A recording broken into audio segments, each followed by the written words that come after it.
Olá pessoal da análise, então dando continuidade aí, vamos falar agora da proposição 12. Seja f uma função de i nos reais, uma função derivável e injetiva no intervalo aberto i. Então, o domínio aqui é o intervalo aberto. Então a função inversa f-1 de j em i, definida no intervalo aberto j, que é a imagem da f do conjunto i. Essa função inversa ela é derivável em todo ponto x pertencente a j e sua derivada é dada por derivada de f-1 em x é igual a 1 sobre a derivada de f em y, onde o x aqui é igual a f de y. Bom, antes de a gente comentar aqui sobre a demonstração, vamos fazer uma relação aqui entre função injetiva e função inversa para a gente entender aqui, por exemplo, o contexto. Então, vamos lá. Para a função t inversa, ela precisa ser bijetora ou bijetiva. Então, vamos pegar aqui, por exemplo, um conjunto A, explicar o significado aqui de função e função inversa. Então, dois conjuntos, um conjunto A e um conjunto B, e uma relação entre eles, né, que vai de A para B. Vamos chamar essa relação aqui de F. Ou seja, ela vai associar elementos aqui de A nos elementos aqui de B. Então, para essa relação ser uma função, todos os pontos aqui do conjunto A têm que estar associado a apenas um elemento aqui do conjunto B. Ou seja, eu não posso, por exemplo, ter um elemento aqui. Vou pegar um conjunto finito aqui de elementos. Né? Eu não posso, por exemplo, ter um elemento aqui do conjunto A associado a dois elementos do conjunto B. Isso não caracteriza função. Então, para ser função, eu tenho que ter apenas um elemento correspondente aqui a cada elemento do conjunto A. Essa é uma condição. A outra condição é que eu não posso ter elementos aqui do conjunto A sem associado aqui no conjunto B. Então, por exemplo, eu não posso, ter isso aqui, faltando um elemento aqui para ser associado aqui no conjunto B. Então, isso aqui também não caracteriza uma função. Mas elementos distintos aqui podem ser associados ao mesmo elemento aqui do conjunto B. Isso não tem problema, né? Porque o que importa aqui é que cada elemento aqui esteja associado a um único elemento aqui. E é o caso aqui, né? Então, vamos pegar, por exemplo, aqui 1, 2, 3, 4, 5. Então, o 1 está associado a apenas um elemento, o 2 está associado a apenas um elemento, o 3 está associado a apenas um elemento. Embora ele seja o mesmo que está associado ao 2, mas é apenas um elemento aqui. O 4 está associado a apenas um elemento.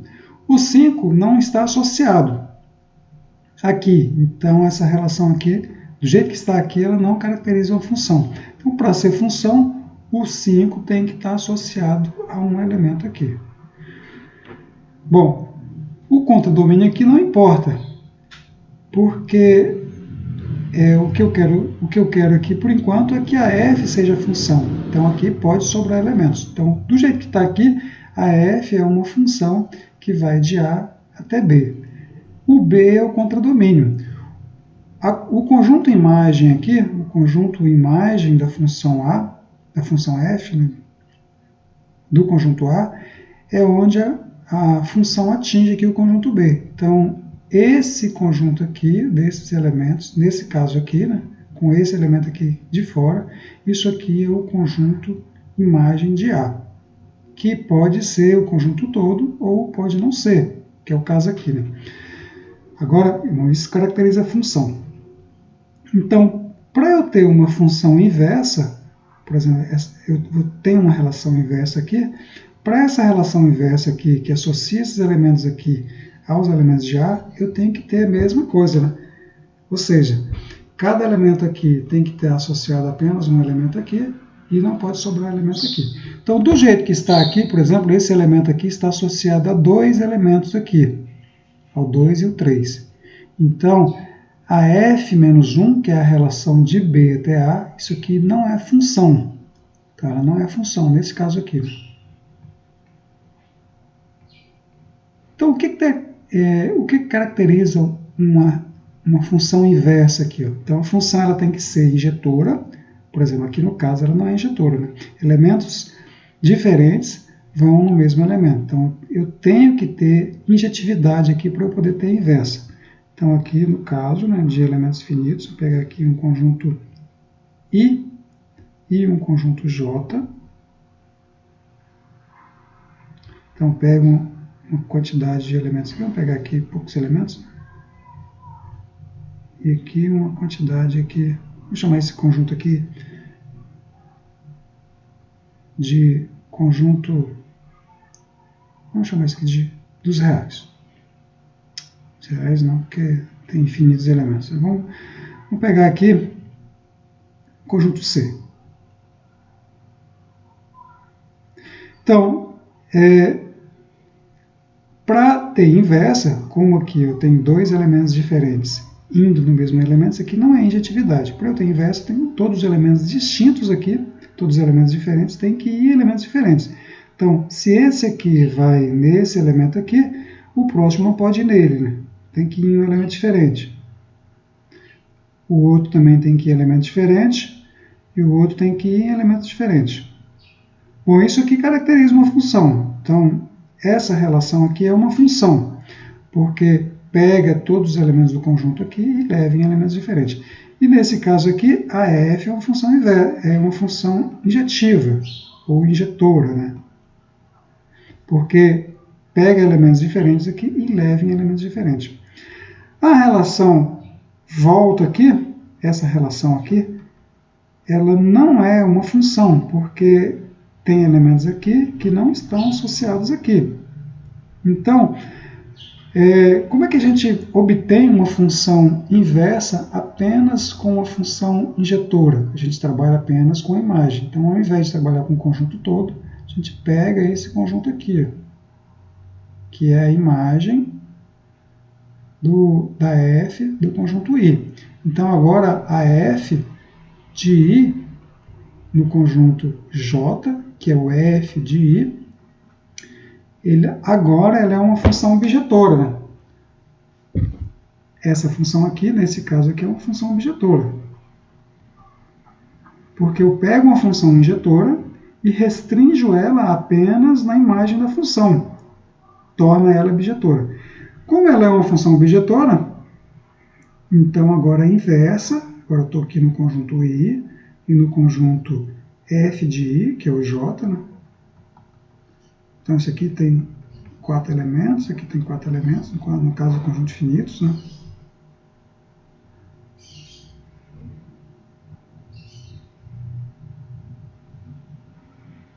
Bom, a ida é a função f, a volta é a função f menos 1. Agora, a função f menos 1 ela é uma função, porque não sobra elemento aqui no domínio da relação f menos 1, e cada elemento aqui é associado a um único elemento aqui.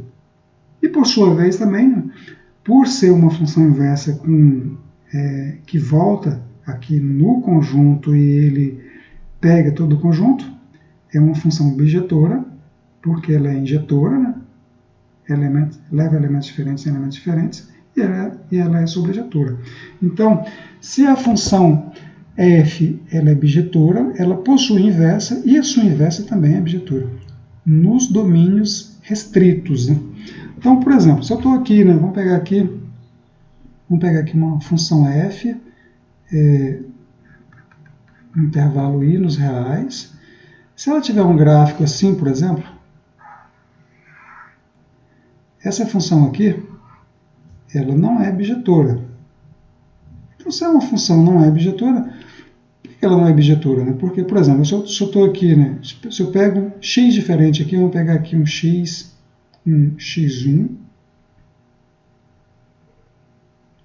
e um x2.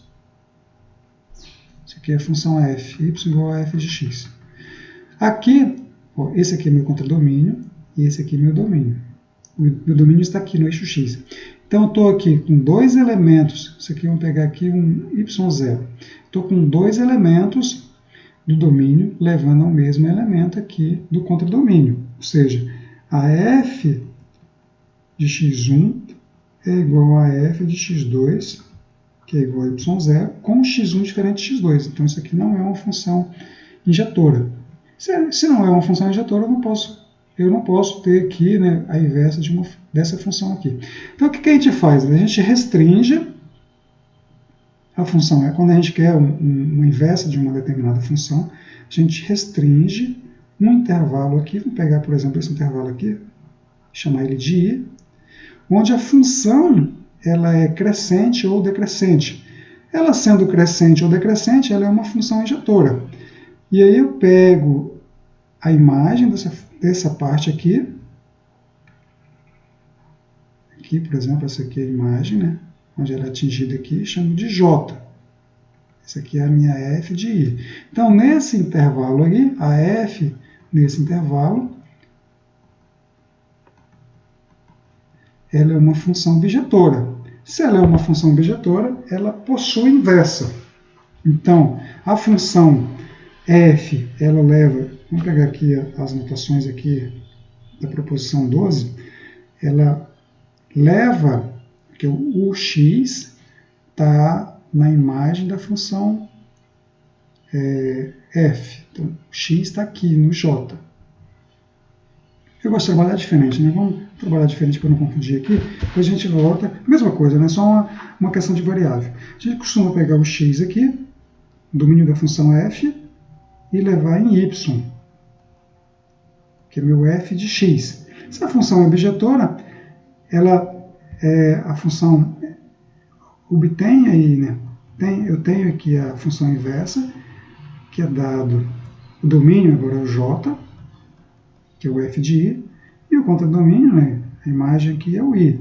Então ela pega um y e leva aqui em x igual a f de y. Bom,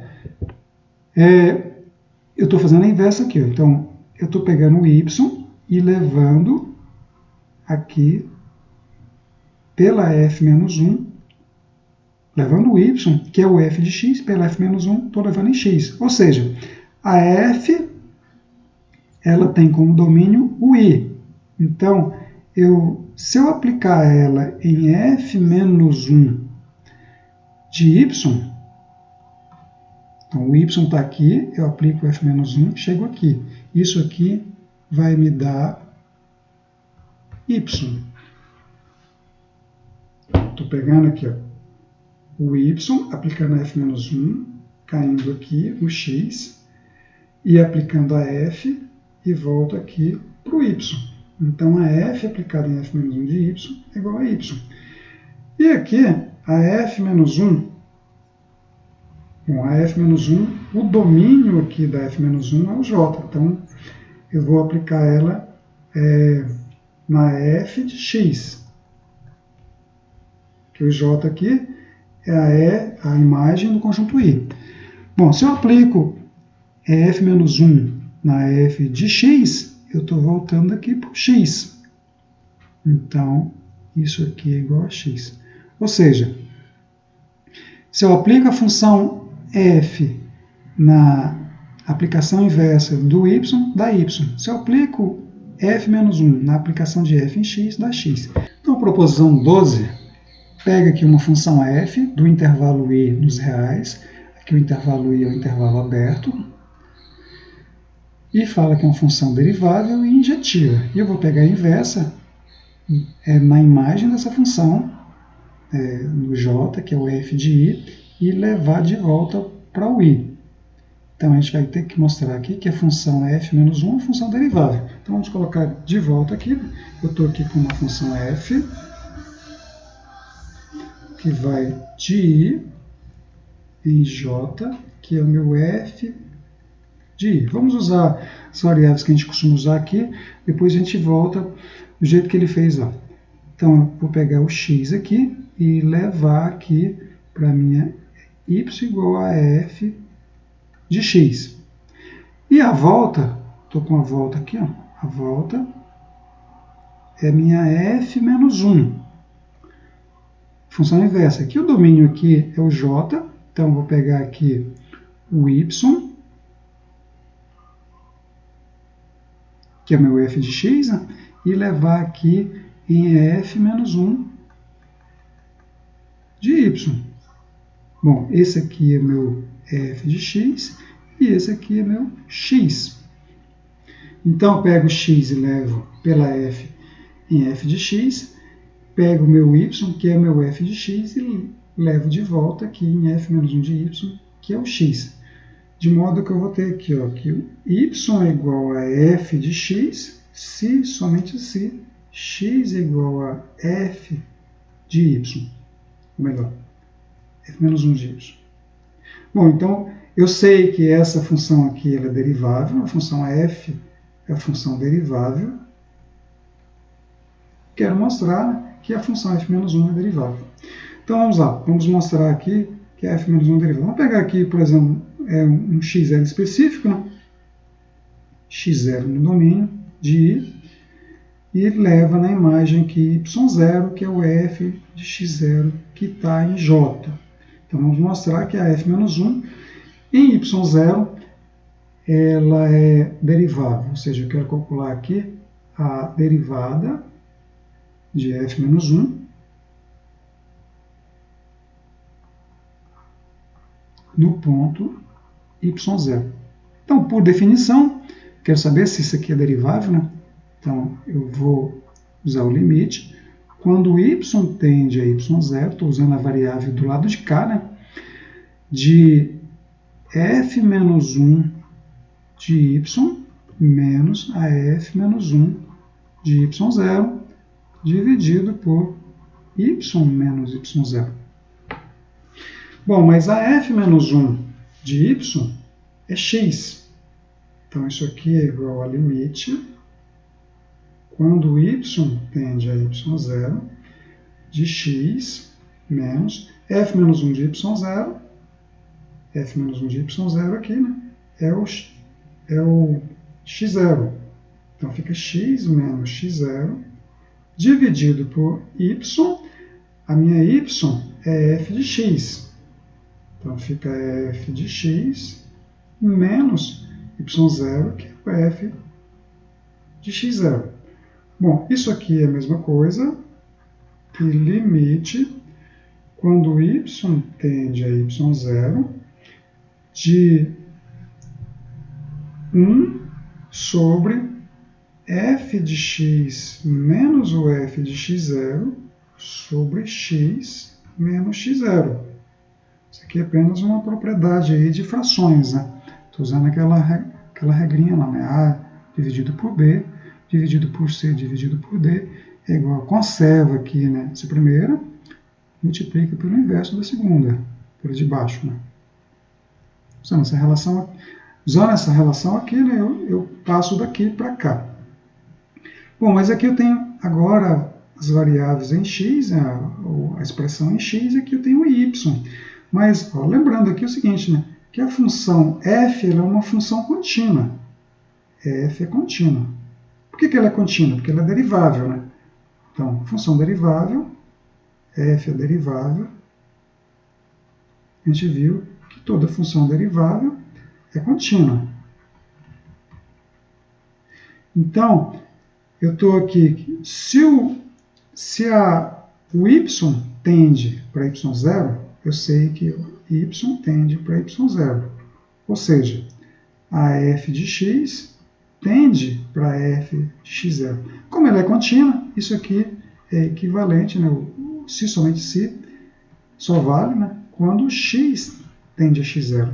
Então, x tende a x0, se somente se a f de x tende para f de x0. Então, posso trocar esse limite aqui pelo limite x tendendo a x0 de 1 sobre f de x menos f de x0 dividido por x menos x0.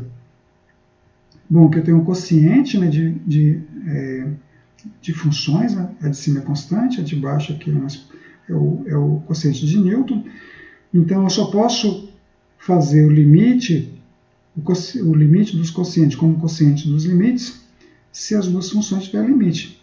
Mas elas têm limite, né? Porque a função de baixo aqui, ela vai para a função derivada. E a de cima é constante igual a 1. Agora, de baixo aqui, a derivada precisa ser diferente de zero, né? Vamos ver se é diferente de zero aqui no enunciado. Aqui ele não fala, né, sobre a função diferente de zero. Ah, mas aqui, está aqui. Ó. Isso aqui está implícito aqui. Né? Se a função ela é injetora, apesar que a gente não viu isso aqui ainda, que a gente está definindo a função, as propriedades da função. Mas injetividade significa que a f' ela é diferente de zero. Ou seja, ela é positiva, ou ela está crescendo, ou ela é negativa, ou ela está decrescendo. Então, como isso aqui ainda a gente não tem ainda como propriedade, né, vamos considerar aqui então que a f' é diferente de zero, para a gente poder ter isso aqui diferente de zero. Então isso aqui fica 1 sobre a derivada da f em x0. Bom, então a função inversa de uma função injetora e derivável, ela é derivável, e a derivada da função inversa é 1 sobre a derivada da função, nos seus pontos respectivos. Né? Então, vamos voltar lá na demonstração dele e entender aqui. Ó. Ele simplesmente, por exemplo, eu peguei aqui, né, o x, né, no conjunto I e o y no conjunto J. Ele está pegando diferente. Né? Ele está pegando aqui o conjunto J. Ele está pegando aqui o x no conjunto J e o y no conjunto I. Então, tanto faz, é só trocar um pelo outro. Ele usa o fato aqui da f ser injetora, né, como eu usei e tal. Né? Usa essa equivalência aqui de x tende a x0 se somente se o y tende a y0, né, porque o y é f de x, o y0 é o f de x0. Troca essas duas relações aqui e aplica o limite. Então, ele chega aqui a derivada de f menos 1 de x é igual a 1 sobre a derivada de f em y.